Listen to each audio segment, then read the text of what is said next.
What's up, Legion of the Lariat? It is I, stevezapf. I am back as the host after we did our SummerSlam review episode. And with me, as always, the host of our bonus content, the SummerSlam review, most of our interviews, my tag team partner, an okay guy all around, Mr. Showtime, Michael Wright. How you doing today, Michael? Oh, you know me, Steven. I'm living the dream. Someone's dream, right? I'm living someone's dream right now. But we get to talk wrestling. Everything can't be all bad. Real quick, we will be recording officially the episode for our review of SummerSlam 1992 this week, which means it should be getting released next week. We will have a few special guests joining us for that. We're very excited. I'm going to keep a little bit of mystery on this one. Keep some of the cards to the old chest, if you will. I know. He knows. Also, we have gotten a few confirmations, so we will be doing some more interviews with some really, really great guests coming up. We're just setting up the dates, but we do have confirmation from said guests that they will do the interviews with us. So as soon as we know the dates, we will advertise more of them for y'all. Outside of that, let's do our shout out to Tap Cancer Out. Helps with Alex's Lemonade Stand, American Brain Tumor Association, Isabella Santos Foundation, Little Pink Houses of Hope, Camp Sunshine, Christopher's Haven, Sidney Kimmel Comprehensive Cancer Center at Johns Hopkins, CureCervicalCancer.org, First Descent, and Tom Coughlin's J Fund.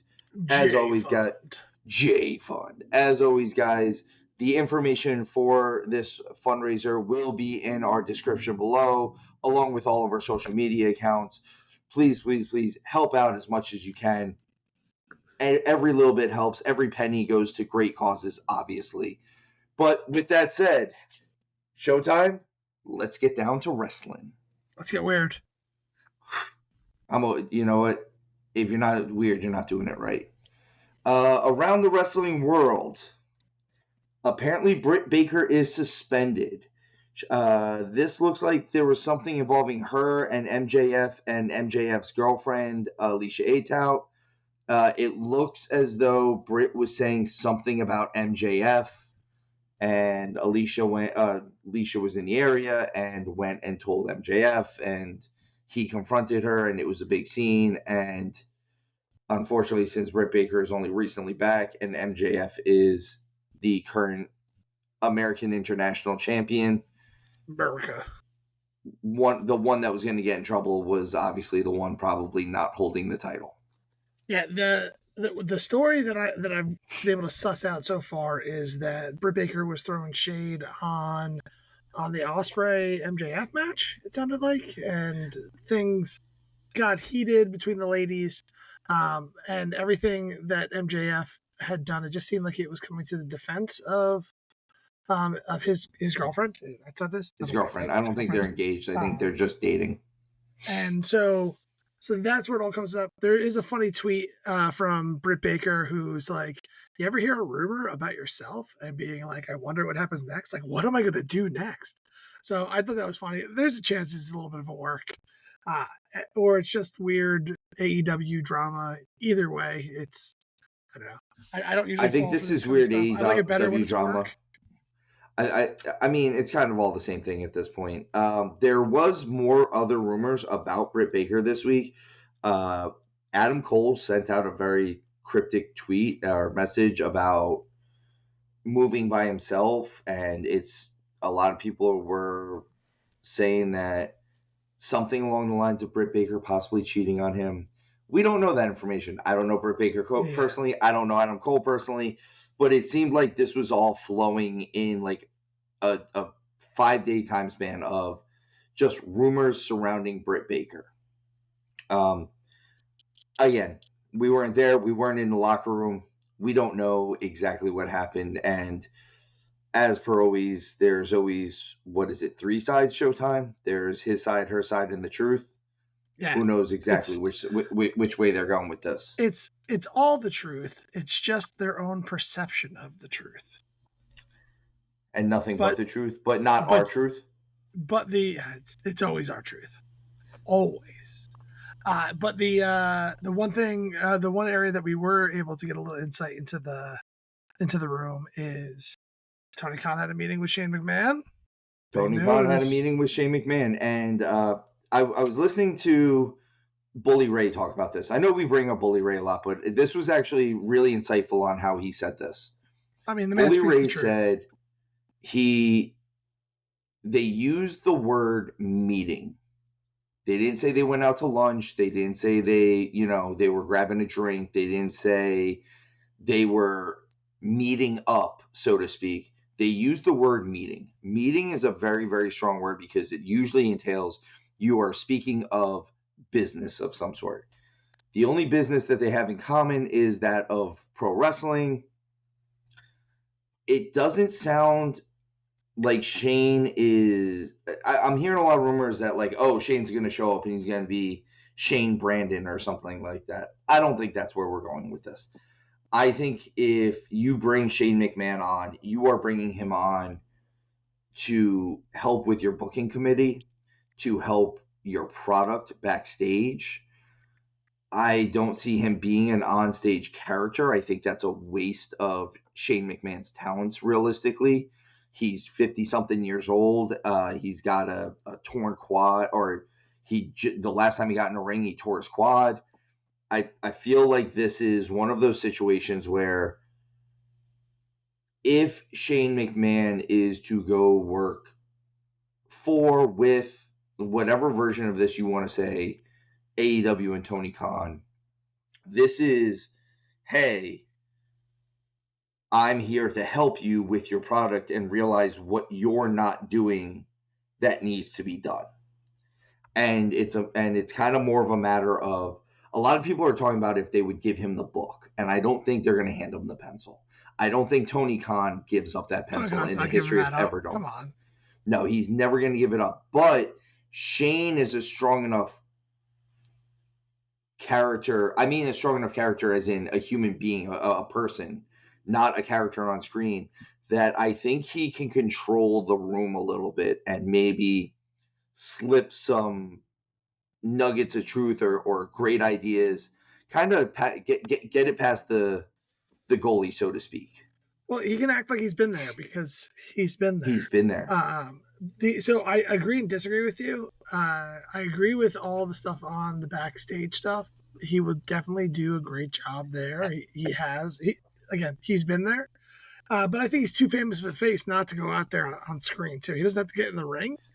But I could see him taking over the Christopher Daniel role of being the commissioner, or whatever you want to call him, the on-screen authority, where Shane can really, really go in there and use his skills on the mic as much as his skills in the backstage area. So I wouldn't discount that. But in all honesty, I think this is all just a power play to get back to WWE. Like, I took a meeting with AEW. I had to look at my side, like their side of the equation, but if you want me back, I'll come back. And let's face it, Shane doesn't need the money. He's not taking this. Yeah. It's definitely not about the money. I think this is. I agree with you. I think this could be a power play to maybe get back to WWE. They were good enough to put Stephanie back on the show at SummerSlam. This seems like they might be. This is his way of being like, you're going to put, like, she's the one who actually knew about stuff, and why aren't you going to let me on there? Like, I left because... I don't think that's why Shane's not there now. Like, Shane's not toxic. He's actually if you listen to anyone, Shane is almost always their favorite McMahon. Yeah. Except for one person, and this is an important person, Nick Khan. Apparently, he is not Nick Khan's favorite McMahon. So, it kind of is what it is on that one. I'm interested to see. I know he said he's excited to see the business changes that AEW makes. So, I don't... maybe this was they've said that they got together through a mutual acquaintance. I'm going to assume that the mutual acquaintance is Bryan Danielson. Oh, I think it's Mercedes Monet. Do you? I assumed it was. She's the one that posted the picture. Apparently, she didn't take it, but she posted the picture. No, but I don't mean for that. But like they got together. I think it was because Bryan Danielson is actually close with Shane McMahon. Like actually close with him. The side of the story, and I'm not quite sure where I found it, was that she had run into Shane. Mercedes had run into Shane, and he had given her. They've exchanged digits or whatever that is, like in a platonic way, business way, and so she set up the meeting. Apparently, that's what I had heard. Could be hearsay, conjecture, could be just telling a good story from the CEO. CEO. Yes. So, I know to say that because the music tells me. It tells me it's great. Tells me to do it. But I am excited to see kind of what this hashes out. If nothing else, this could have been a session of free advice from Shane McMahon. Sure. And are you going to turn down free advice from Shane McMahon? Like the one thing, and again, I'm going to quote Bully Ray on this one. The one thing all like more recent great bookers have in common is that they sat at the learning tree of other great bookers. No, not the Chris Jericho learning tree. Jericho? Are you coming around to Jericho? Not totally. You did that to yourself. I know, but if you looked, McMahon, Vince sat at Vince Senior's, footstep. Shane sat at Vince. Paul Heyman sat at Dusty Rhodes. Mm-hmm. All of these guys, there was someone before them that they sat at and did this great booking job. They didn't just start booking. They had to sit and see how it was done and then put their own twist on it. Unfortunately, that is the only knock I have on Tony Khan all around is some of his things, and it's not really a knock. This is a criticism. This is just a normal criticism. I think Tony Khan might be a little more adept to being a better booker if he had sat at that learning tree rather than just kind of opening the business. He just did his own thing, opened the business. He had the ability to just jump right in, particularly at a time where there wasn't a lot of big competition for WWE, and he kind of just built it from the ground up, which is admirable in its own right. But he did have some of those people around him. He's hired some of the right people, so I don't know how he's not learning from the likes of Arn Anderson, who just recently left, or Dean Malenko, Jerry Lynn. There's a ton of those guys. Christopher Daniels. I mean, we could speculate all we want. It could be that he's surrounding himself with the wrong people. He's not listening to the right people. It could be a ton of things. He's just listening too much to the Bucks. I let him say. I just want everyone to notice that I let Mr. Showtime Michael Wright say it that time, because normally I'd be the one who have jumped on that one. I mean, it's right there. Like it's clear, so like, right there. It's got so many shades of WCW written all over it right now. So many, and like not the good shades, not like a black and white NWO shade, like more like a black and silver NWO shade. NWO 2000. And last but not least, with our wrestling news, real quick, I want to transition into this one because am I a star? I think so. I've seen it. I think I'm a star now. Listen, guys, in the last 2 years, the leader of the Legion of Lariat, Steve Zapf, has appeared on both New Japan Pro Wrestling Television in a Killer Cross video. He beat the crap out of me. It was one kick. We only took one take because that's how I work. Cash that check. And I've just been featured on WWE television on Damian Priest 24/7 documentary. There I am, like 10 minutes in. Steve Zapf locking in a side headlock. A very young Steve Zapf. I am going to put that picture right up there. It's right here? It's going to be... here. I think for me it's going Somewhere to be to my right. here. I think for you it's going to be to your left. This way. It's right here. It will be somewhere. This picture will be in there though, and it is a very young, non-bearded, no gray, such a baby. surfer necklace wearing stevezapf. Was that Icefire still? He was still. I don't even think I'd become Icefire yet. I think I was just stevezapf. It was fun seeing. I'm not gonna lie. I lost. I got a little giddy when I saw it. That's why we're bringing it up now because he. But I really liked watching that video too. The whole documentary is very good. It really gives you an idea of who Damian Priest is as a human and kind of why they've given him even the amount of push that they have. Is and I've known this for years myself, is he's a legitimately good person. And he'll be there to support everyone else around him if he's close to them. So that's kind of cool to know that the world championship or the WWE main roster run hasn't changed him all that much.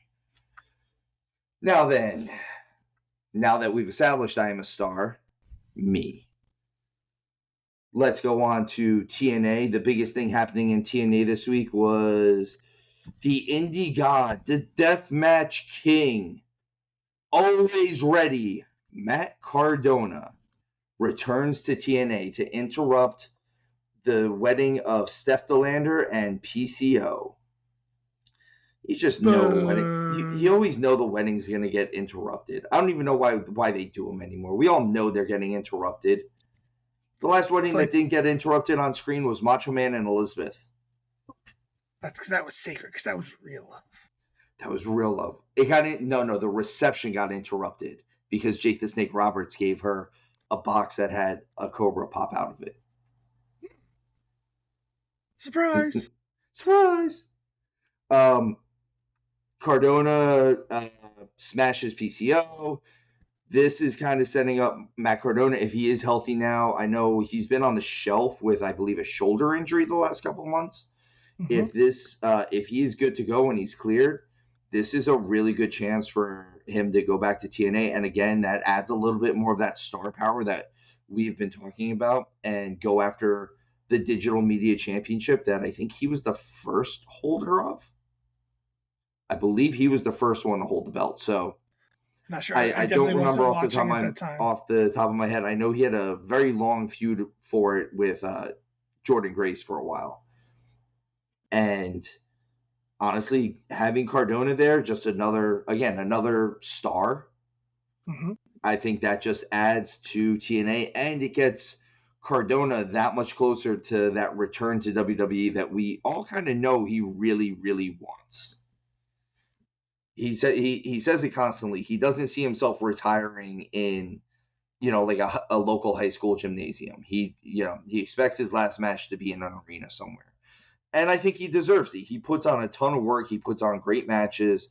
And he's changed his character drastically so often to just not stay stale. It's pretty endearing to him, honestly. Even if his promos are supposed to be very, very heel, and he, went against one of his best friends getting married with Steph DeLander. Now then, I think that was the number. The one thing to add to TNA as well, you had Nick Nemeth versus Mustafa Ali, and Nick Nemeth retained the TNA World Championship. Great match. These two guys are incredible competitors. So just certainly one to go check out, because I think anyone who's been watching TNA recently knows how good these guys are in the ring and put on a great show. And I could see that being a longer program than just this one match. I feel like this match, unless one of them is going somewhere else, which I know they've hinted at Mustafa possibly being up on his contract, and it was a very short-term contract, and he might be getting looked at one of the other two spots. But who knows? Either that, or maybe he's looking to do a stint in Japan or something like that. I don't think he's ever really pulled Japan, so it'd be cool to see No, him pull that character over there. yeah, if he's around, like you said, he losing the X Division championship put him in the world title contenders. So he has to be built that way. Otherwise, he's just going to fizzle out, and you're going to lose. And then he's going to go back to. He'll end up challenging for the digital media championship or whatever, and then he'll frustrate himself out of TNA. Against AJ And Francis. no one wants that. Yeah, no one wants that. No one wants that. Well, didn't AJ Francis lose the? He did. Now it's under PCO, but I'm sure PCO will give it back to AJ Francis, and we'll get Mustafa Ali versus AJ Francis in a match. Unless he gives it up to Cardona. That all 10 people want to see. Yeah. Every one of AJ Francis's friends will want to see. Moving on from the number 3 to the number 2 promotion in America, we've got AEW news. Lots of stuff as we're moving into as we're on our road to Wembley. We're already in that road. So, in a little bit of a shocker, Chris Statlander beats Willow Nightingale in a title eliminator to get a shot at the CMLL title. Who called Speak that for yourself. One? Speak for yourself. Just so you know, he's always right. Always right. Always right. This one, they were just setting up this feud for a while now. This is the perfect time to let her get one over here in order to challenge for this belt at Wembley, like making it like really worth a big payoff. So we'll see kind of how this turns out. I would probably assume that Willow's going to retain, but loses this one, and then maybe they'll get a rubber match or something like that afterwards. So I think so. I just assume you get more rubber matches than really ever happen, because you actually don't get the third match all that often anymore. Not too often. I think we're going to get Statlander versus Willow hopefully at Wembley, and then I wouldn't be surprised if we don't get it at Wembley. We'll get it just before Wembley, which I hope it's not that. But maybe we'll get a rubber match at Chicago for All Out. I could see that. I could see the CMLL title maybe not making the cut for Wembley, but it being on the card for Chicago for All Out. MJF and Will Ospreay are continuing to build up their feud. They have had a really nice build on this. It's a really nice war of words. I would like to see Ospreay. Like, I love Ospreay's passion, and I love his overall cadence and how he delivers. But I'd love it if someone maybe sat with him, because he's never been on a show like this. You know, before he got to AEW, he'd never been on really American television like this. I'd love it if someone sat with him and really, really maybe produced some of his promos a little bit. I don't want to change what he's saying, but maybe how he gets to his end point a little bit. I think there's a few times where he kind of goes around his elbow to get to his wrist sort of thing. And I think it would be, I think he could maybe get to the point a little quicker. And again, I'm nitpicking with Ospreay right now. Overall, his stuff is phenomenal. I really love what he's doing. I'm loving what they're doing with MJF and him. I would also like it if MJF, I know he's the loudmouth heel. I like MJF better when he's a little bit quieter. If you rewind a few years, and I know this is a term they don't like to say around AEW, but when MJF had his feud with CM Punk, he calmed down a little bit, and it wasn't the yelling, it wasn't the Rowdy Piper heel. It was, you're right, I am the devil, and it sounded so much more evil when you say it like that. Like, yeah, I am that guy. I'm the guy who did this to you. And when you yell, it's kind of the opposite of if you don't ever yell, and when you yell, it sounds scary. If you always yell and then you don't yell, it's kind of scarier too. So I think he's over the top right now. I don't think they're going to walk away from that whatsoever. Like, and I don't think right now it's over the top. And I could see it turning into, if there's a rubber match, I could see then maybe we get like a 3-week time period where he gets a little bit more serious about it. Yeah, I could see this being a long-term feud. Like this is gonna sound ridiculous, but like, give me a best of 7. Like Well, you'd never do those things, well, but who else is there there's a for them? lot of legs here. Like there's so much legs with the two of them going back and forth. If they can keep it fresh and continue to put on banger after banger, it'll Wrong be show. it's still the same concept. It would be, it would be a pretty good clinic that they could put on together, and then part their separate ways, just going back and forth, showing the American title and the international championship, just International championship. never giving the other one the other belt, just keeping your own. The only problem is eventually that'll mean that both belts will be a thing. When um, everyone has a belt, then no one so has a belt. yes, if everyone has a title, does every title mean something, or That means does every title that means mean none of nothing? them. When Nothing. everybody is special, no one Everyone is is special. special. They all got participation awards. Um, so their meeting at Dynamite led to MJF and Kyle Fletcher having a match next week. Kyle Fletcher came out and kind of saved Ospreay after MJF was going to jump him. Mm-hmm. I like this if this isn't just going to be a turn. It's gonna be a turn. It's got to be a turn, right? Like it's It's gotta too be a turn. obvious Yeah. that like they're just going to turn on him. And Yeah. has anyone He else left- noticed that He left the that Kyle, faction. that Kyle Fletcher looks like just a tall version of the actor Will Powder that plays in Guardians of the Galaxy and The Maze Runners and We Are the Millers. Like he's like a really tall version of him. I mean, that dude's pretty tall to begin with. Yeah, but Fletcher's like 6'4".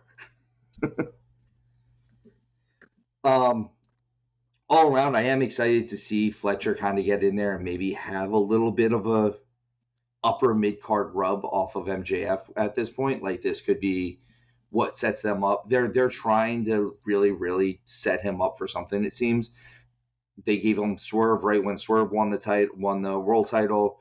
They keep having him have these really good matches with people. I'd like to see where this goes with him a little bit. Again, he's another guy that could probably benefit a little bit from being maybe a little bit more produced even by Don Callis, but maybe someone else. I feel like Don Callis is a little bit too over the top for what they should be presenting Kyle Fletcher as. Mm-hmm. They're probably, I mean, I could see them like level setting some of this stuff a little bit. And because I feel like when Ospreay came back, the Callis family got real muddy. Like you really weren't quite sure what's going on. Like it's a heel faction, but is it really? Because Ospreay's clearly the face here. He was never even trying to be a heel. Nope. And now Kyle Fletcher's kind of showing signs of face. If he doesn't turn on him, he's going to turn on him. He's going to turn on him. But just so we're aware, he's going to turn on him. But like, so I could see Don Callis needing a little bit of a facelift and going that route. It's talk about muddy though. I'm going to talk about muddy waters. Darby Allin is the number one contender for the TNT and the AEW World Heavyweight titles. What? This is great. Unify them. Dude, you won't do it. Just unify them. He's not going to. They're not going to do that. Unify. He had the chance. He had the chance to unify stuff. He didn't do it. Unify. They're not going to unify. They're probably going to keep the American Championship. Unify. Unity. So I mean, I feel like I actually don't think Darby Allin's going to win either of these titles. I wouldn't be surprised if he took the TNT title. I wouldn't be surprised if he took the TNT title, but also taking one of those belts out of the Elite might actually unless they're trying to finally break up this power trip that the Elite's on. Well, I mean, this storyline with the Elite's been going on for 2 months. For a while. That's like a decade in AEW stands. I hear you, but the Bucks are still the Bucks still think they're the greatest thing ever. Well, when you don't have to defend any of your titles, ever, it makes it easy. Ever. Even the quintessential TV title.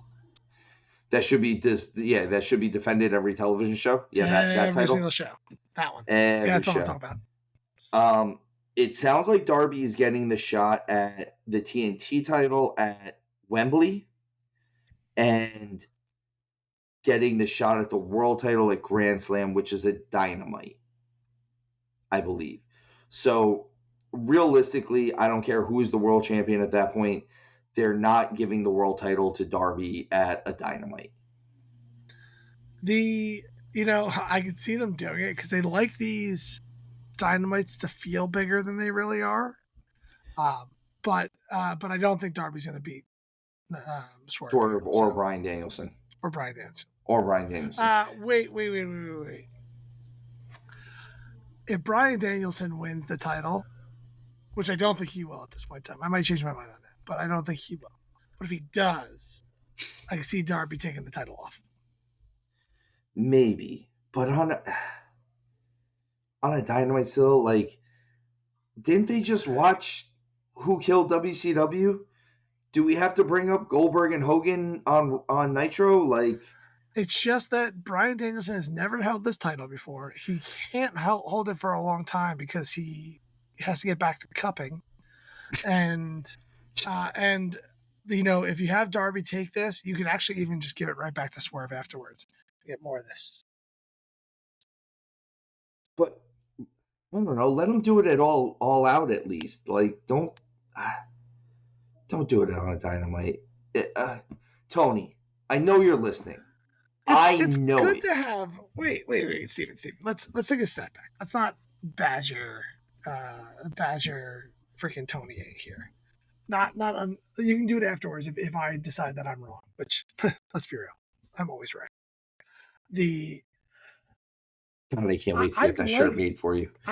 I like the idea of titles changing hands unexpectedly sometimes. When you overdo it, I fully agree. You shouldn't ever do that. But, like, what's the point of ever defending the world title on a Dynamite if it's never going to change hands? I guess that's true. And they haven't had any titles outside of Ospreay losing to MJF really change hands in a while.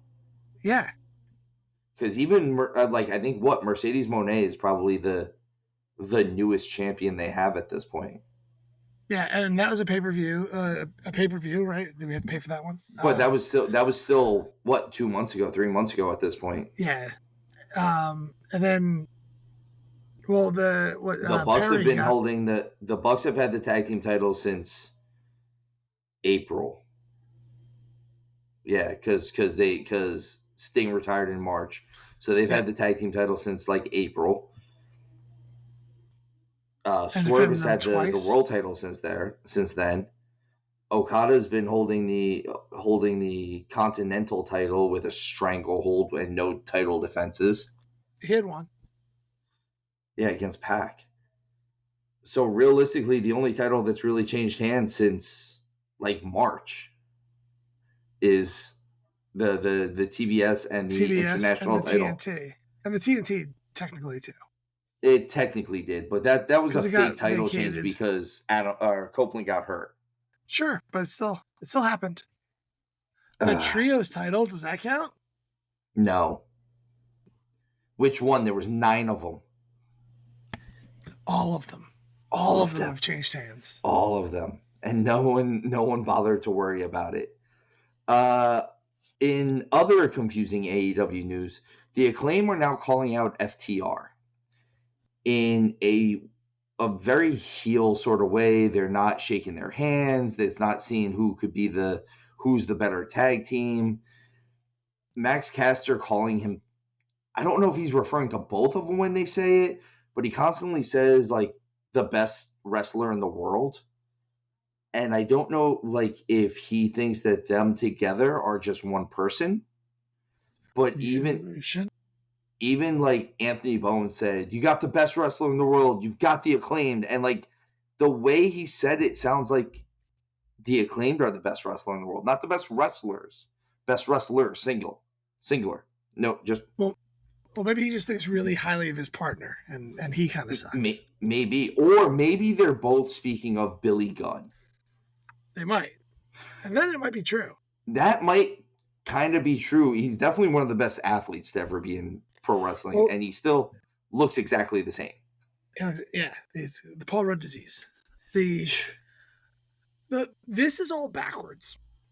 To be honest with you, like the Acclaimed are technically the number one-ish contenders for the tag team titles. They never got their title shot. They never got their title shot, and now they're calling out FTR. FTR should be calling them out because they're the ones that should have been the number one contenders. So like it really is all backwards. Like why start calling out FTR when you should be focused on the Bucks? Even though I don't know, the Bucks are writing all this stuff and keeping people away from them.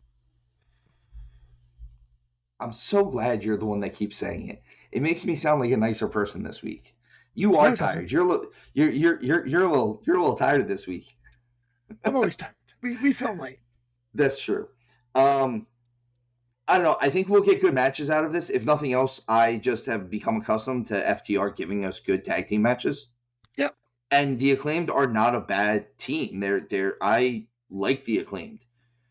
But the Acclaimed are going to lose their number one contendership here, right? And they're going to go full heel. Which, what was the point of them breaking off from the Bang Bang gang at that point if they're just going to go full heel like a month later? I mean, just to get them away from each other, they could do different things. That's all. I guess.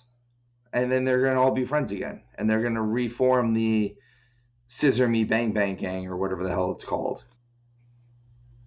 It's something. Yeah, this. I forgot that you couldn't see my hands under there. He could be doing anything. I don't do my hands. It could be anything. It could even be a boat. It could even be a boat. Big news with Sammy Guevara coming back. I don't know how big. He keeps leaving and coming back and getting suspended and coming back and going to be a dad and coming back and then coming back. And they never know what they want to do with him. They never know if they want him to be a babyface. They never know if they want him to be a swarmy heel. I've lost interest in him. He's a very good wrestler. A very good wrestler. He's put on some outstanding matches. And when he was the TNT champion, I was very excited because he had that young Eddie Guerrero vibe about him. The young babyface Eddie Guerrero, the fiery Spanish hero that was going to come out there and really just give you all the fight. You got all the cool high-flying moves, but you got the guy who was willing to get down and dirty with some punches too because he had it in him. And then they put him back with Jericho. And then they took him away from Jericho. And then they put him back with Jericho. And then they took him away from Jericho. And now I kind of just would prefer if he stayed at home and was a dad. But did he learn anything with Jericho? No, because he wasn't a learning tree yet. Oh, fair enough. Okay. He learned how to appreciate Jericho because he was part of the Jericho Appreciation Society, the JAS. So he did learn something. And what I forget what the other one was. It was Jericho Appreciation. Oh, and he learned about shapes because he was in the inner circle. So moving on from someone who I don't really care about onto two people that I care deeply about. Timeless Toni Storm and Mariah May's feud is heating up intensely. They are both cutting amazing promos. I love this idea that Toni Storm, who was already crazy, is losing her damn mind. This is what I said earlier. This is exactly the storyline I wanted to see. She's like padded wall crazy now. Yeah, and I love it. She's all in black now, and this is so. I see this next layer if what's her valet's name? His name's escaping me now. Luther. Luther. If Alfred. Luther, if he double crosses her at Wembley, she's gonna go like full black veil kind of stuff and like, don't look at me, I'm forgotten. She goes like full vaudeville, just blackface. Oh, no, It'll be no, the worst. no, no. It'll be the That's worst not, idea that's ever. not where I was going. Avail. It's Avail. No, stop. Move on. She becomes a mime.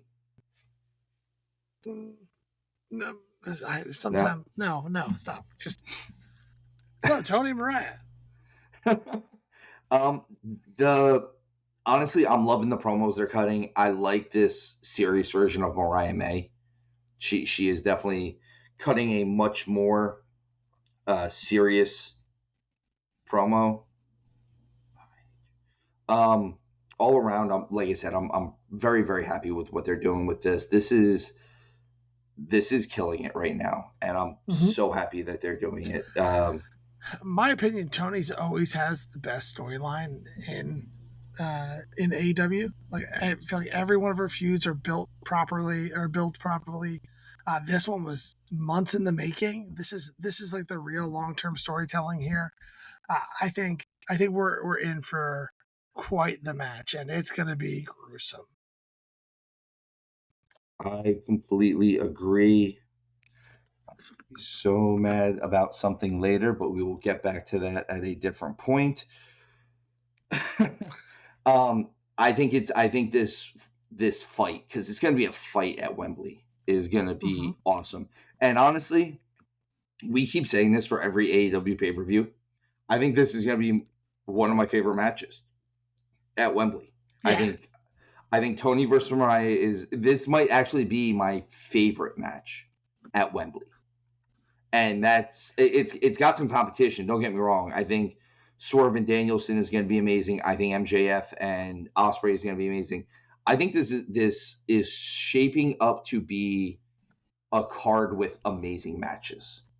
And I think what's making them amazing is also they're finally doing what we asked. We're getting some actual storytelling out of it, which that's all we asked, just a little bit.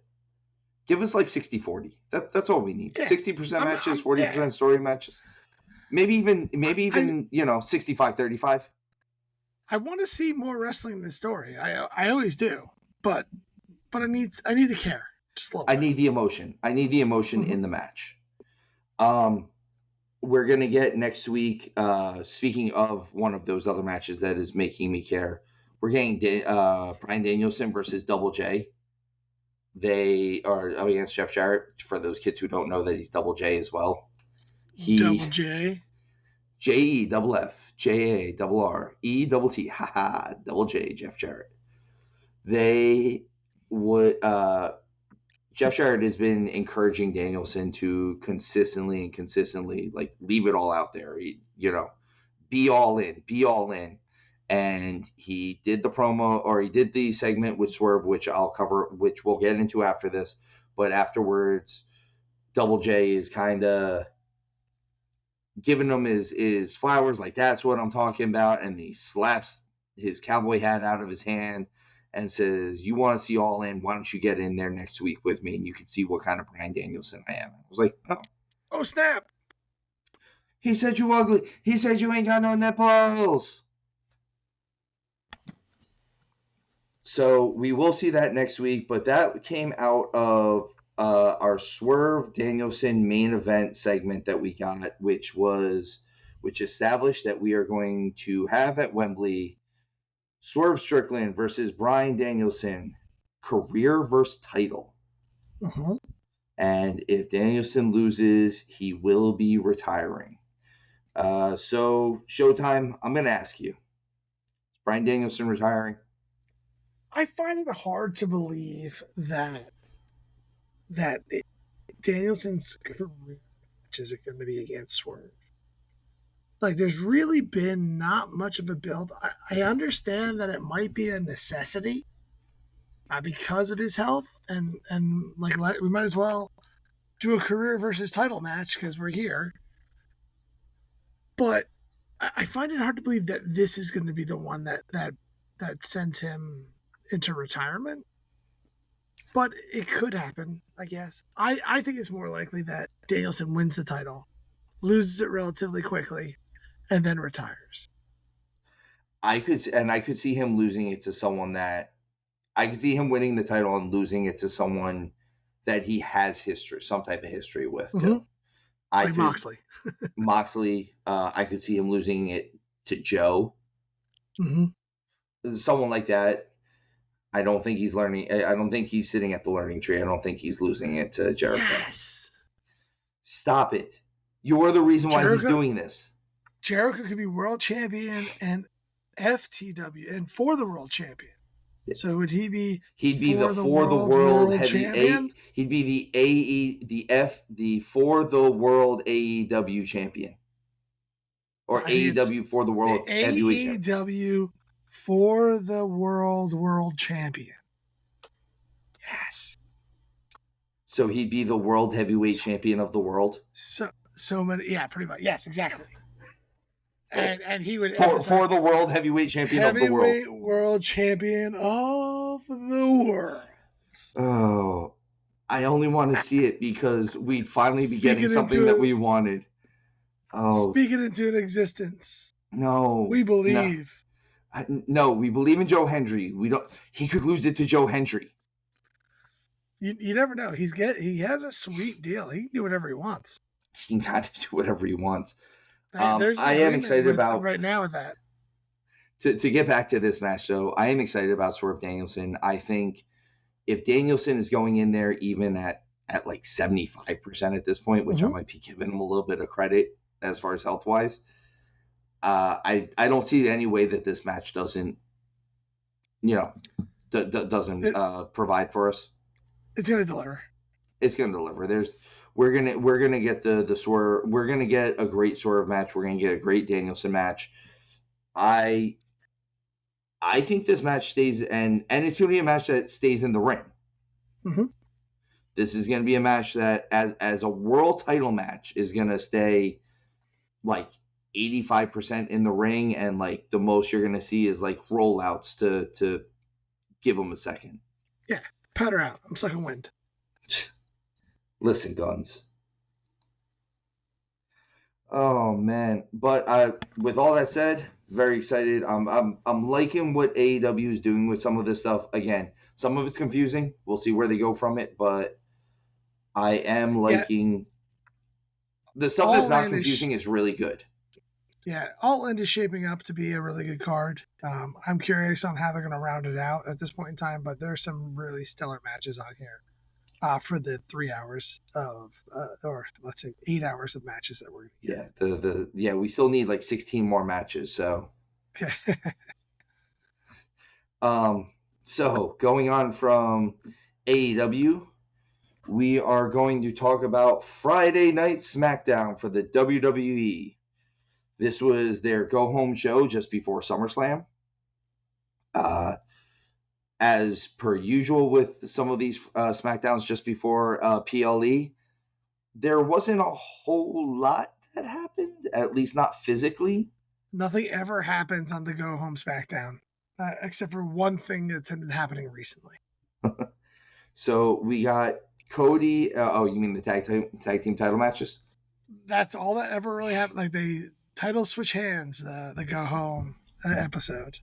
So we start off the show, we get Cody and Solo. It's a good segment, and all around I like that it was to set up Cody all by himself. Mm-hmm. By the way, folks, we did do a SummerSlam review episode. We said it before. We're not going to give you any spoilers from SummerSlam right now until we go and talk about Raw later. We'll do a little bit of time travel again. But up until then, we are just talking about SmackDown right now. So Cody and Solo really, really set them up as Cody being by himself, having to scale this mountain. I liked when he said, "I might be dumb for saying this, but Jacob Fatu, I'm not scared of you either."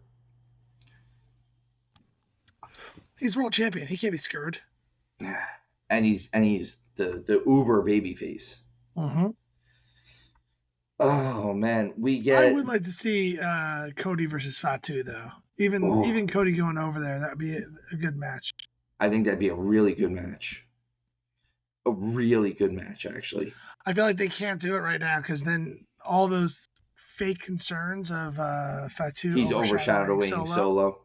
Like I bet you he goes into that match and has a substantially better match and kind of starts overshadowing Solo. And that's I don't and buy all that earlier, but it could happen. yeah, yeah, I could see that being the thing. Like he shows up and shows out a little bit, and everyone really, really realizes who Jacob Fatu is because now he's got this great match. It could be like the Carmelo Hayes thing the first night that he showed up. Like if they keep building off of it, he has this great match with Cody, and everyone realizes who the hell he is. We get Blair Davenport. She comes along and aligns herself with Isla Dawn and Alba Fire to cost Jade and Bianca the tag team titles. I do agree with you. Jade and Bianca had these tag team title shots. They should have had these a month or two ago. I just don't understand why they didn't get immediate that's one title thing match. In general. Maybe I'm just playing from an old rule book, but when the champion loses the title, usually they get a rematch or some way back to their title, unless you're elevating them to the next one. Like I understand how Gunther didn't get a rematch against Sammy because he was done with that title. And there's no need for him to get a rematch. He's already done everything he could possibly do. He's held that title longer than anyone else held that title. But something like the tag team titles, when you're not going to split them up, you're not doing anything else with them. You gave Isla and Alba the titles because you were in Scotland, and like that, those titles should already be back with the power duo or whatever they're calling these two. So I think it was a couple years ago, they were trying to shake things up, and I thought they did something where the champion doesn't automatically get a rematch clause anymore. I don't recall if that's still a thing. Except for Becky, because Becky got a rematch. It was in her clause. She had it in a clause in her contract. Mm-hmm. But I think they started saying just because you're the champion and you lose, you don't automatically get a rematch, which I think is kind of crap too. How else do you extend some of these storylines? Yep. And for the most part, they've still pretty much stuck to this idea that, like, hey, if you lose the title, you still get another shot at the title. Unless you should get a path to it, even if it's a number one contendership match, similar to what they did with Braun. So Braun lost to Sammy at what was it? What was the last PLA? Money in the Bank. Money in the Bank. And then he didn't automatically get another shot at it. I know he wasn't champion, but then he got a number one contendership match against Dragunov, and now he's fighting Sammy for it at SummerSlam. SummerSlam, which we talk about in our review.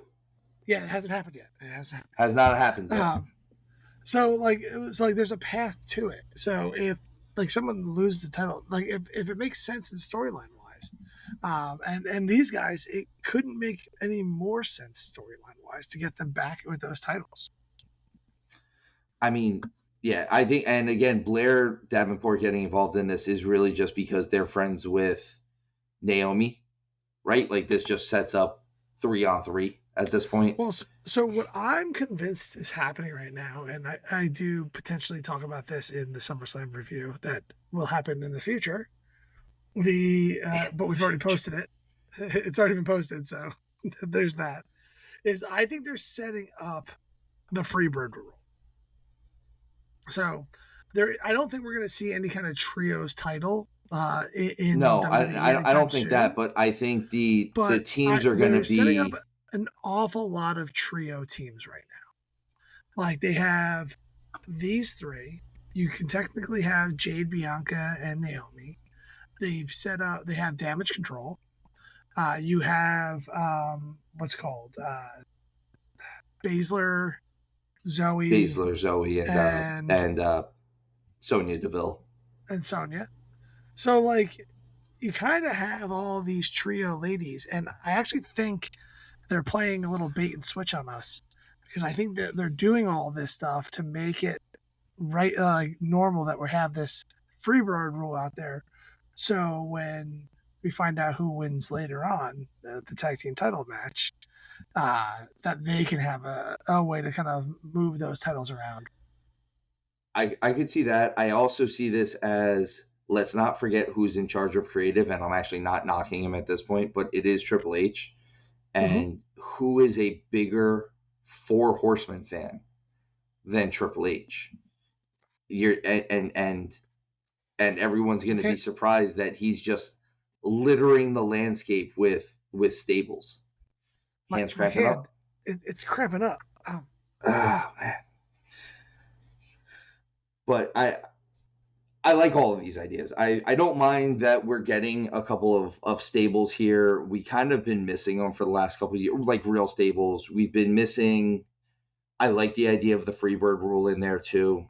I like all of this.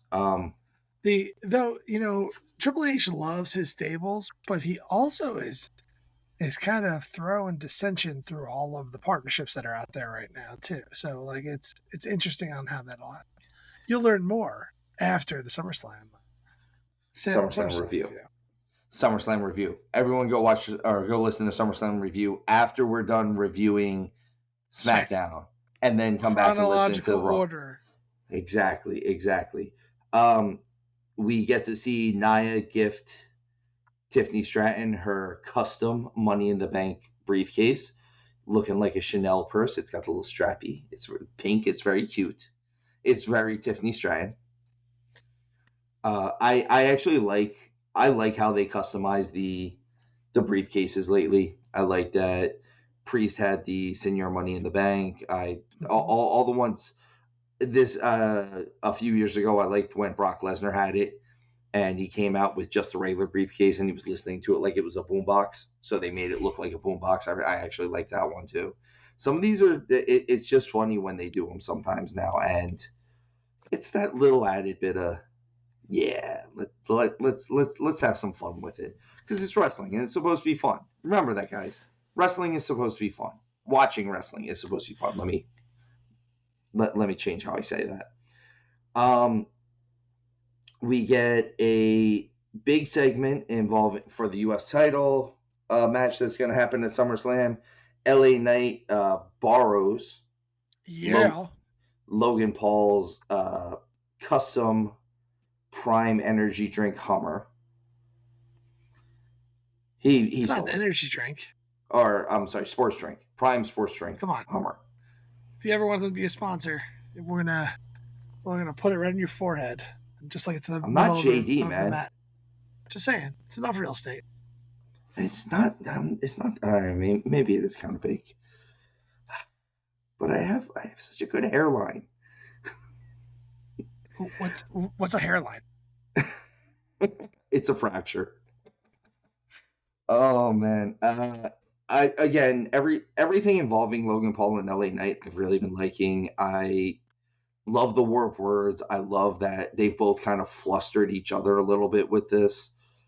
Just all around, this has been a good feud, and I am excited for what is going to happen at SummerSlam. Again, SummerSlam review episode. I know we keep beating this dead horse, but we're going to keep going back to it. You should listen to it.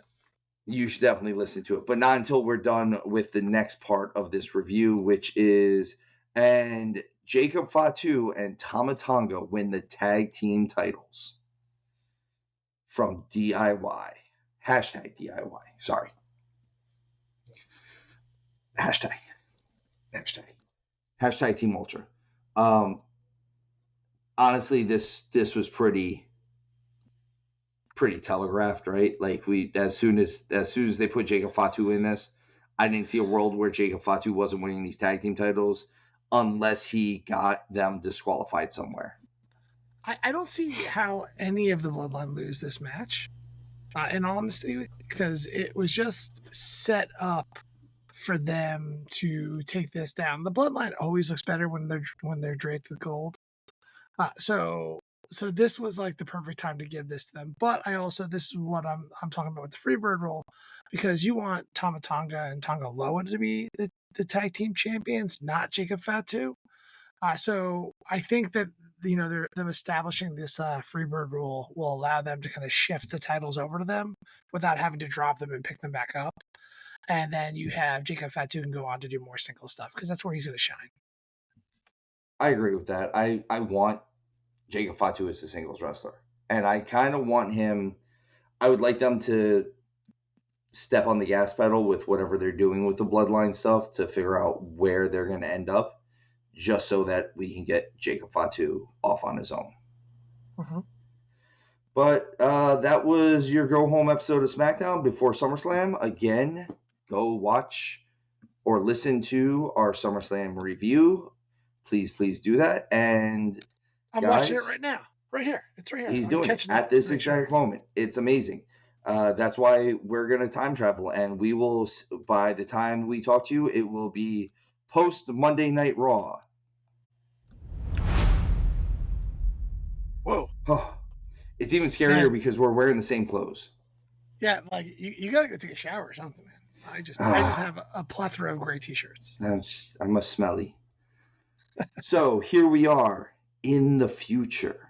Can you believe that SummerSlam? I'm glad that review went so well. Oh my God, the review was so good, guys. This was amazing. I'm really excited about all the fallout from SummerSlam that we'll be talking about our Raw review. Go listen to the SummerSlam review first. It's good.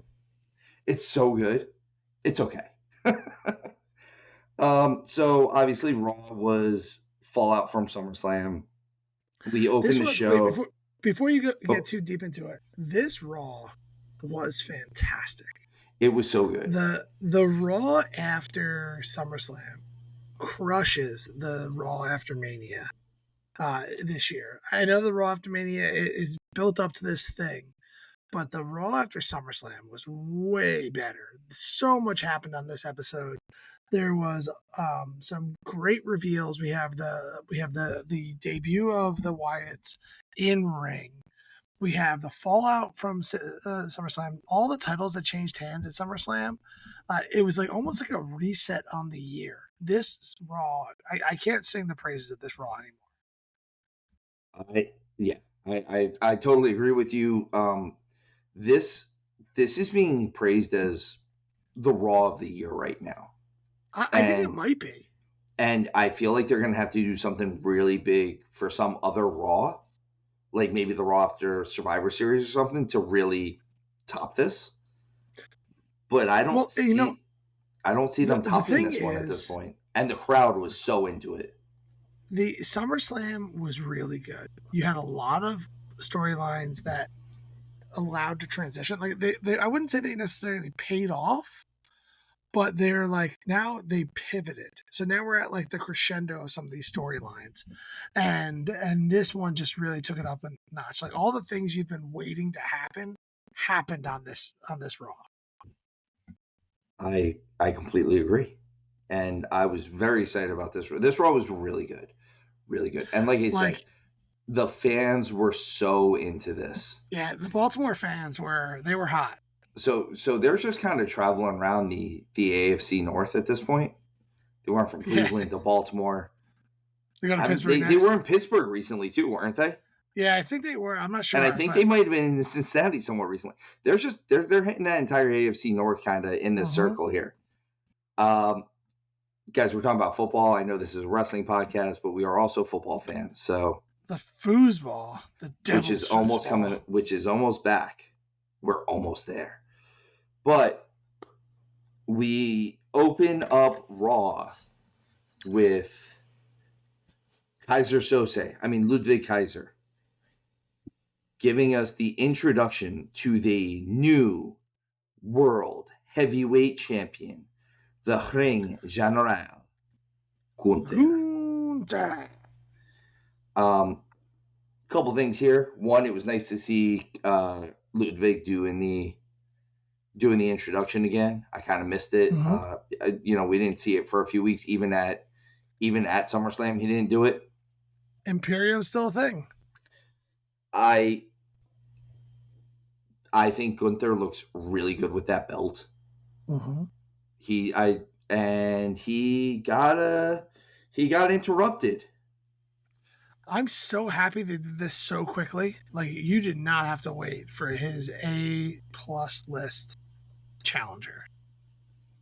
No, right off the bat. And who do we get? Randy Orton. Randy Orton is challenging. Good old Randall. Randall Keith Orton, RKO, if you will, drops down that Punk card and calls out Gunther for Bash at Berlin in his home country. He's Austrian. Randy said his home country. He's Austrian. Randy, come on. Everyone already thinks Americans are bad at geography. Don't prove them right. Don't prove them. Don't prove them right. This was a good segment, though. I mean, this was a really good segment. I like that they didn't get into it. You know, like Randy didn't just mysteriously hit him with an RKO on this one. They left it where they're not touching each other just now. But I do like the Randy line where he's like, "You called yourself a living legend. Well, brother, I've made a career out of killing legends." And I really like that line. And I like that he's kind of lightheartedly saying it. He's been pretty lighthearted in everything he's done, including his run down to SummerSlam. Mm-hmm. Slap hands. I like this face, Randy Orton. I love how this Raw kind of blurs the lines of the roster split, because you had a couple SmackDown appearances here, but then Randy Orton coming down, calling back to the kind of the botch at King of the Ring. King of the Ring. And so that kind of showing why he should be the number one contender, because without that little snafu, Gunther's not champion. Not in there. And he may or may be, but you'll never know, because that match never would have finished in that way. So I love that this being the first challenger. I think that this is the perfect opportunity to put Gunther over and really establish him. I don't think he's going to lose this in Berlin at this point in time. And Randy Orton will get pinned, hopefully properly this time. Hopefully. Or does Randy Orton get put in sleeper hold and gets put out? You can't botch that. I mean, you cannot botch that. It's hard. I mean, I don't think Gunther would. I've seen it. Again, really good segment. I like everything that they're doing with this. They're setting. It's like they pivoted and they're already giving Gunther a better world title reign than they did with Priest the entire time. Yeah, and I bet you Gunther gets over on Orton cleanly. Clean. In his first one. In his first one, yeah. Instead of not ever. Never ever. Never ever bring it up again. Just bury it deep down. We're making last few shows. We've been making a lot of Will Ferrell references. That's 2 Talladega Nights ones. So I want to go fast. I want to go so fast. We're gonna go fast a little bit. Next thing is we get Damian Priest calling out Finn Balor for double crossing him, which wasn't telegraphed at all. No one saw that coming.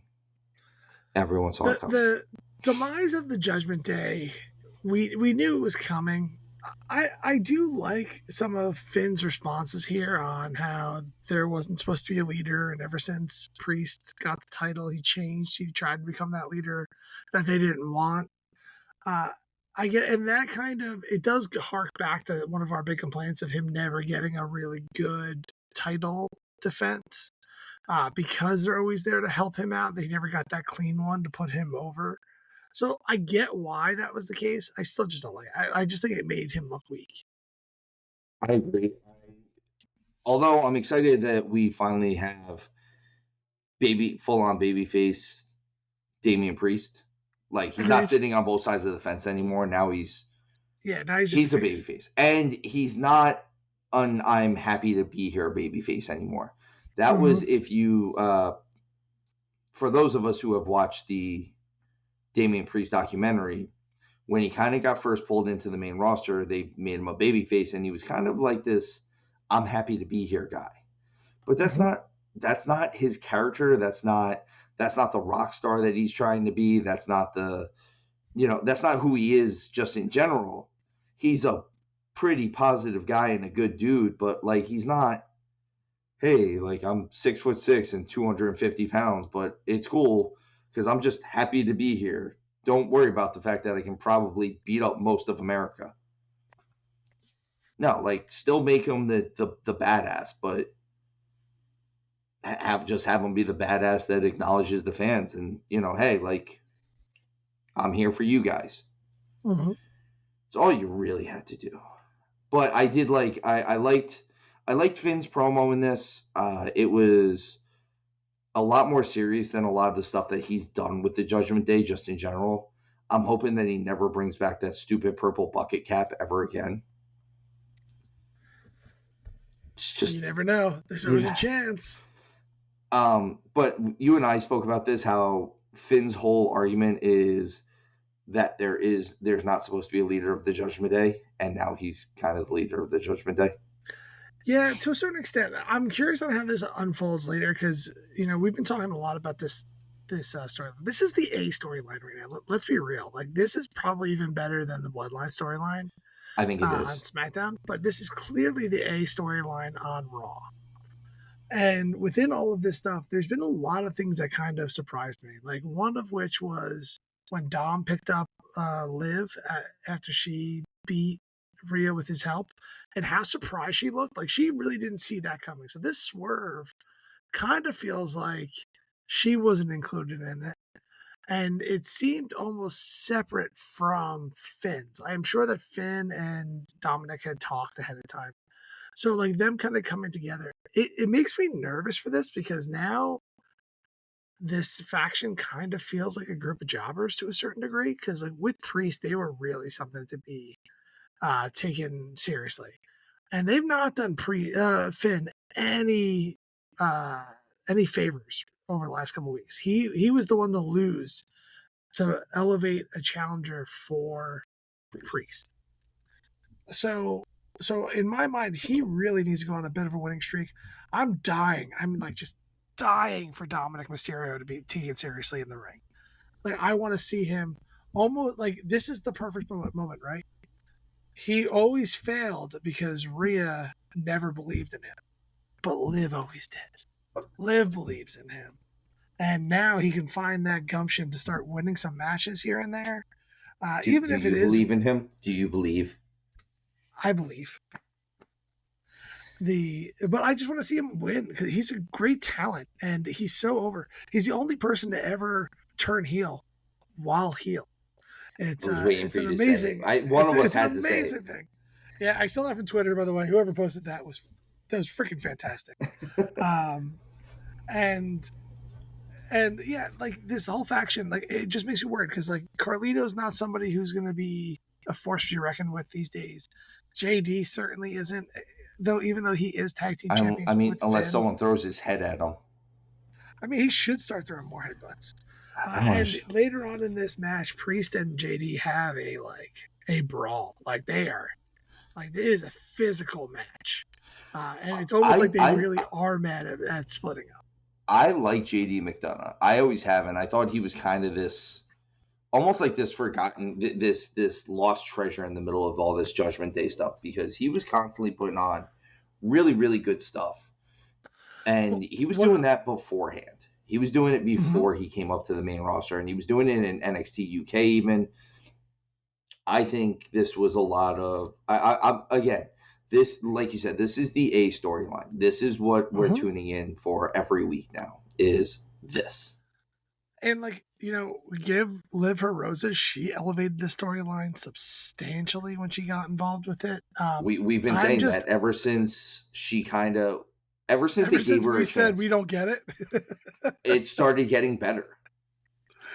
The thing that makes me worried, though, is that they're going to get the damage control treatment. At the minute you took the star out of the faction, which they took 2 mega stars out of this faction, that they're going to turn into a job squad, and I don't want to see that here, because this faction's great, and, like, even without Priest and Rhea, I think it could still be great if it's handled correctly.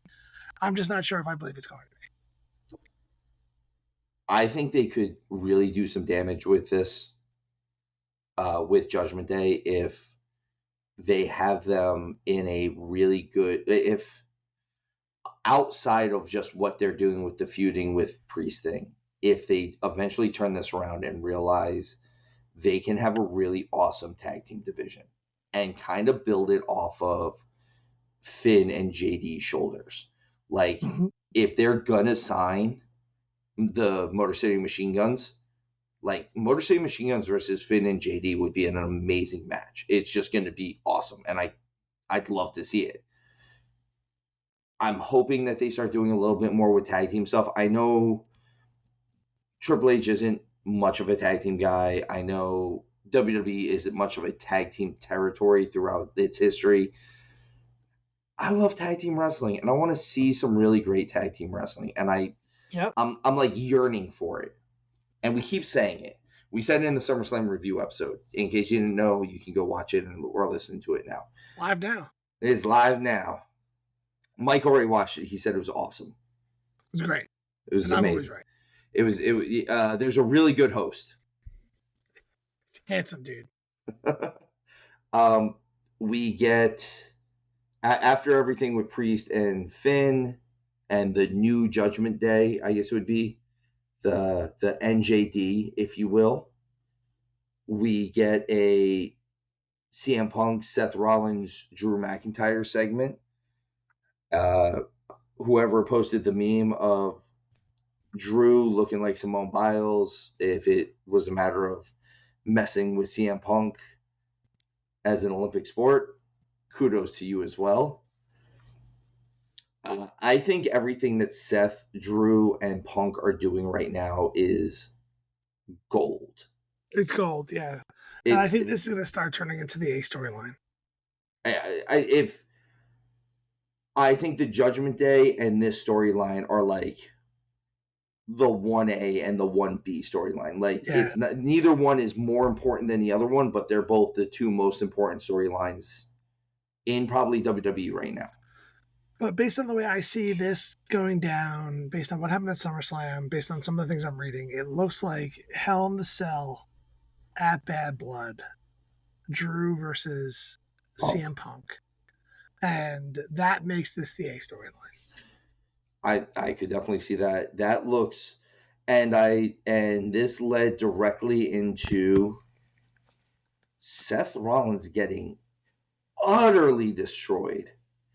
Oh my goodness. Big Bronson Reed. By Bronson Reed. Big Bronson Reed came out, and I know I keep quoting him. I'm going to quote Bully Ray on this one again. What did Bronson Reed do? He did 6 tsunamis. He didn't Tsunami. But realistically, how simple was it with what he did? And I'm not saying coming off the top rope when you're a 375-pound man or whatever he is simple, but the overall act of what he did, he didn't hit him with a million different moves. He didn't hit him with 300 chair shots. He hit him with 6 splashes off the top rope. And it was more. Seth felt a couple of those. A few of those landed pretty hard. Some of those were rough, man. All the ones that he jumped through the officials for. Yeah, those were. I liked when Michael Cole finally said, "Well, someone just pulled Seth out of the ring." I'm like, why didn't they do that like 4 tsunamis ago? After the first one. Well, yeah, when his ribs weren't broken just yet, they were just hurt. The one thing that I am a little concerned about here is I just don't want to see Bronson Reed be built to lose to Seth. Like, this guy has some talent. Like, he can really get pushed, but recently the way they've kind of used him is to elevate other people. This kind of onslaught that he threw at Seth, if done correctly, could propel him into a higher title picture and like be a legitimate contender. So I would like to see them do that more so than just build him up so Seth can beat him, and then he goes back to the mid card. I would like this to turn into something where, so you don't see this version of it very often, and I know this was a way I used to like to see matches end, or I wanted to start seeing more matches end since they kind of pulled it away. I wouldn't mind seeing this. We get this match at, let's say, Bash of Berlin or Bad Blood or whichever one they're going to put them on at. And Bronson Reed wins. But instead of being happy enough with the win, he just keeps beating on Seth. and they reversed the decision. So you I won. love that. Because you didn't really lose. Like, yeah, there's an L in the win-loss column, but you won. Like Seth didn't beat you. You won that match. And I think that's a really good way to give him a loss and then still get another match and get a win. And then maybe get a third match where Rollins wins the blow-off. Sure. But realistically, you had 2 matches where Bronson Reed won the match. He has established himself as this new monster. And I would love, and Triple H, if you're listening, you're probably not. You don't obviously. You don't have time for us sometimes, but I understand. Like, you can give me a call. My number's not listed, but my email is down below, right below here, like in our description. If you like this idea, again, we're freelance. We'll take a contract right now. Showtime has a real job, but I will be there tomorrow. I do. It is a fun one too, but I'm not going to get into that here. If That's a whole different person.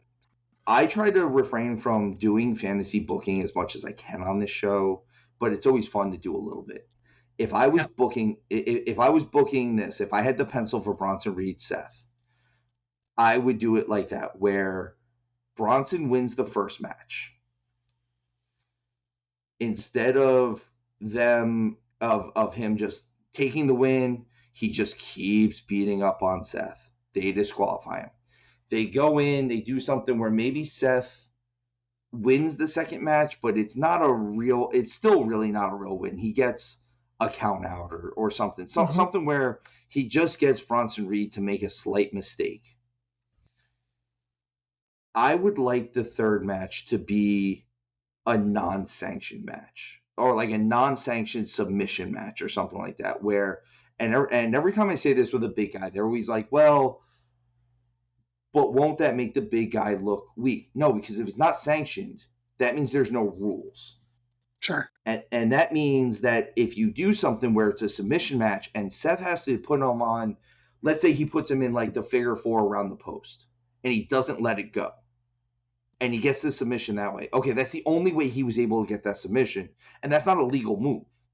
So Bronson Reed is not weaker by looking at that because he got hit with a move that's not legal normally. It took Seth Rollins cheating, basically, as the babyface to beat this monster, because that's the only way to do it. Again, that's me. I just always like the idea of that type of storyline where we have to get to that point where we really need to do something where Seth can't win without maybe getting his hands a little dirty. And he's still Seth Rollins. He's not outside that realm of possibility. But I love this segment. If you can't tell. This was a good one. This is a really good one, and it was really simple what they did. It kept getting better and better with every tsunami. And would you save that poor guy? Yeah. And like the first one was like, oh, this is what we're doing, and that first tsunami really felt like, all right, well, we're feeding Bronson to Seth.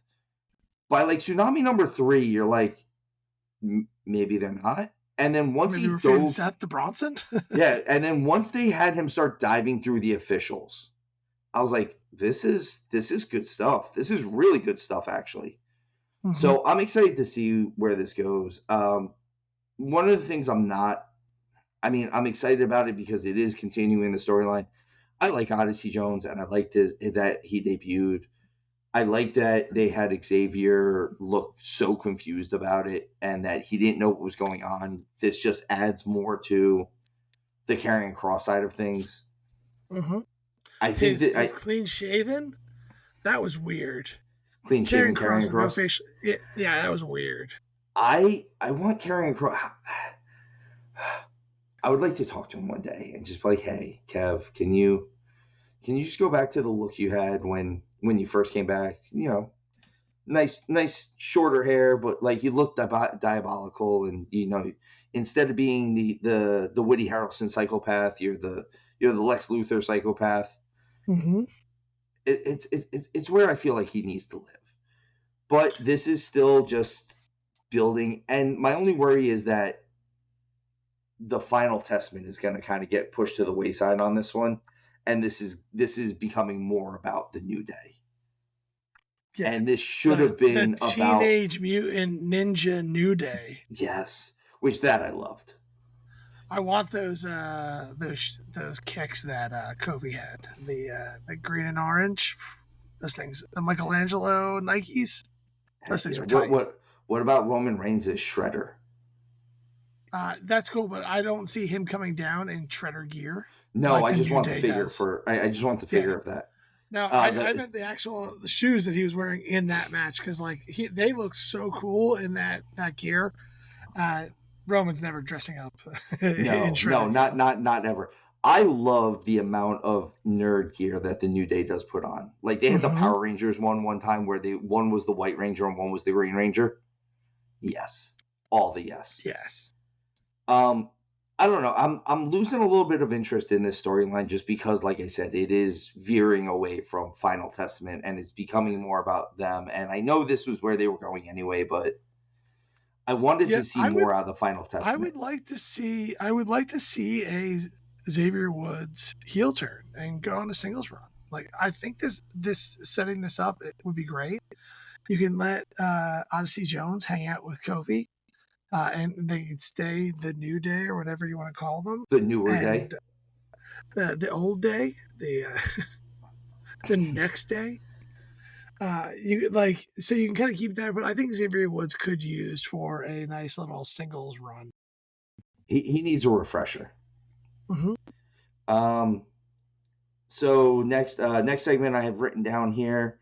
I hate to say this, but this was a useless segment. So a bit of a WrestleMania rematch between both former tag team champions, A-Town Down Under and the Awesome Truth. It was. I'm only bringing it up because Truth's involved in it, and I can't not bring up Truth for you. That's the truth. But at the same time, that's kind of all I have to say about this match. It kind of was what it was.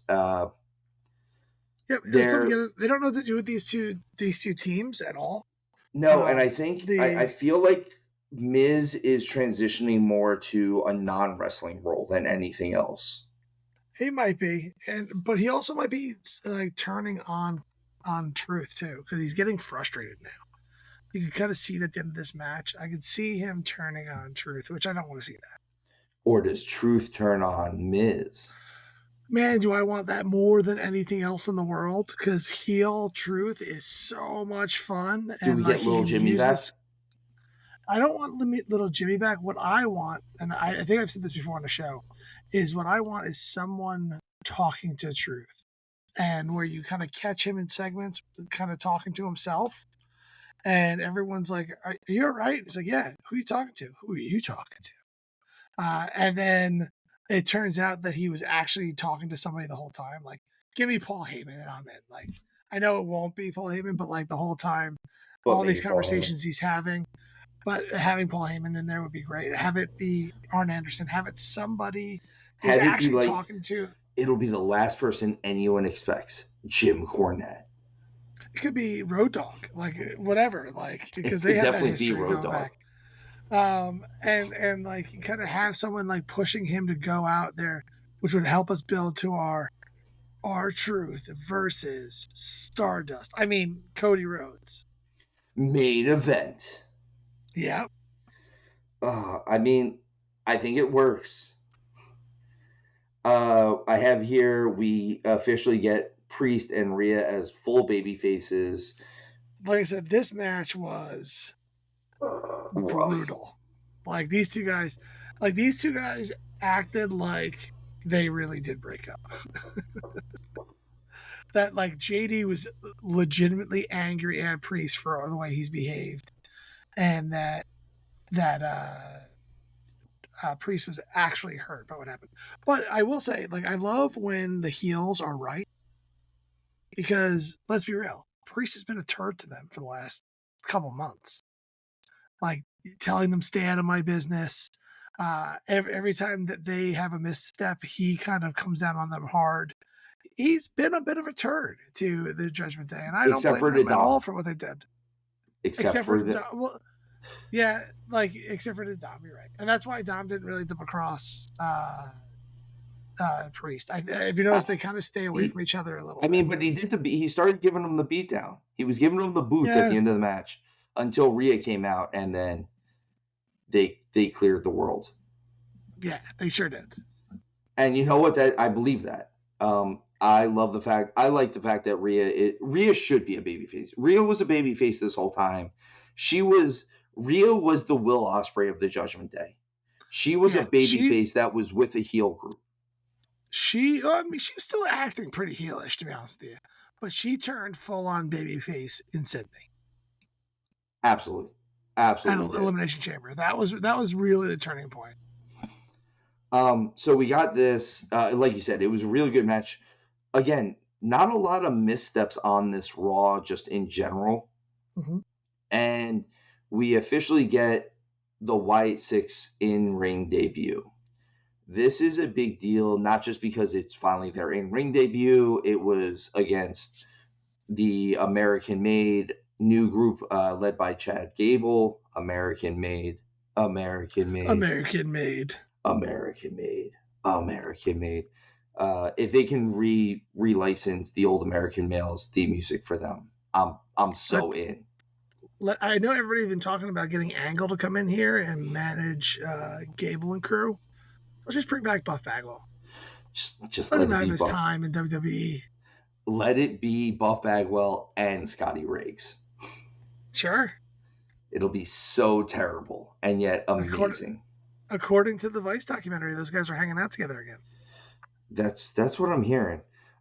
This is also a matter of the Wyatts, the Wyatt storyline coming a little bit full circle. So the original Wyatt debut was also in Baltimore. So this is kind of, I believe, even in this building, which is kind of cool that we got their in-ring debut with this.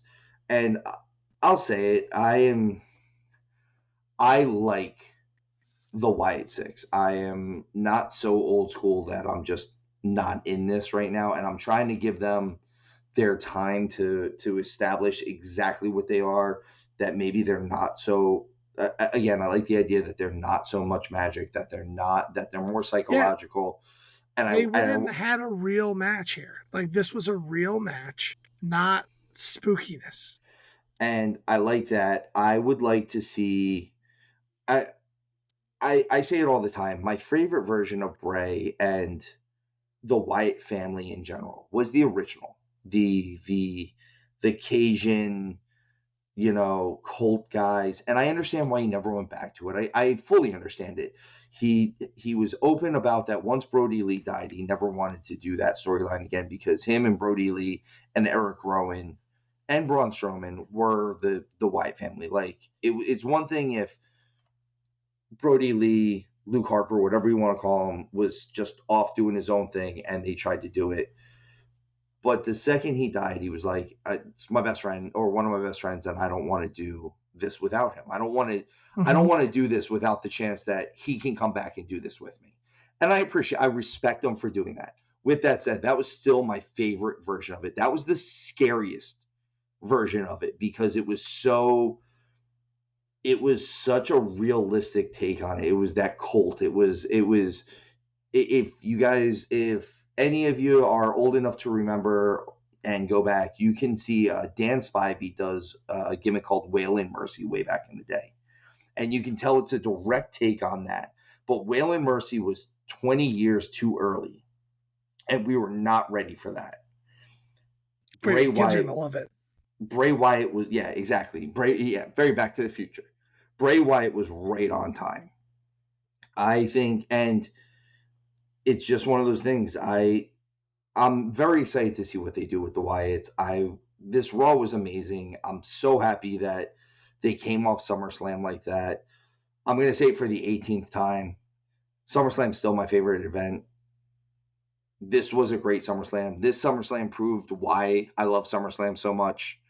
And the Raw after SummerSlam, like we said, was probably better than the Raw after Mania. Actually, it was definitely better than the Raw after Mania. That's not even a probably.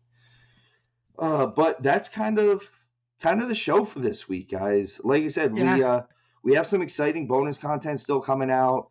Please, please, please, like I said, we're gonna be keep pushing out for Tap Cancer Out. Please, please, please follow some of our friends of the show. Follow Coal Mine, follow Lane Rosario, follow Jim Molino, Kakoa. All these guys that have been Hmm. on the show have helped us out. Lindsey Jordan. All of these guys have been really, really great and helpful with us. And of course, as always, we love you. Thank you for We sure listening to do. us. Thank you for supporting us. We are building such a great fan base right now, and I appreciate all of you for supporting us and being with us. Showtime, I may not say enough to you, but I appreciate you too for coming on this journey with Oh, me. shucks. Keep going. But that's kind of all I have for this show. Any closing words from you, We Mr. got Showtime? just to go a little bit from what you're saying about the fan support here. We've eclipsed our 1,000 listens on Spotify, which I thought was a pretty big deal. That is a So huge thank deal. you guys all for that, and with that, let's keep it up. Check out SummerSlam review. Though we had a lot of fun doing that one. And so, other than that, no, I don't really have much more to say. So, guys, I'll see you next time, or we'll see you on another time. And as always, guys, remember, tuck your chin when you bump.